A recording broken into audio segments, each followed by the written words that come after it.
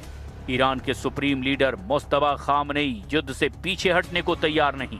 Diogo Garcia पर गरजती Iran की मिसाइलें बता रही है कि युद्ध का विस्फोटक राउंड तो अब शुरू हुआ है।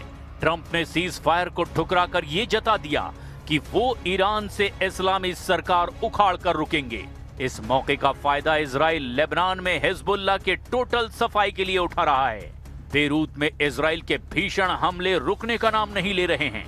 लेबनान में जगह जगह पर, चाहे बेरोत हो, दहाया हो, सैदोन हो, नबाती हो, बीका वैली हो या बाकी एरियाज, वहां पे लगातार टारगेट किया जा रहा है। मैं दिखाने की कोशिश करूंगा कि उस पार क्या हुआ है, क्योंकि न्यूज़ 18 इंडिया की टीम है उस जगह पर जहां से पूरा लेबनान दिखता है। ये आखिरी लाइन है इसराइल के साइड से लेबनान इसराइल बॉर्डर की। तो आप देखिए कि उस पार के हालात क्या हैं।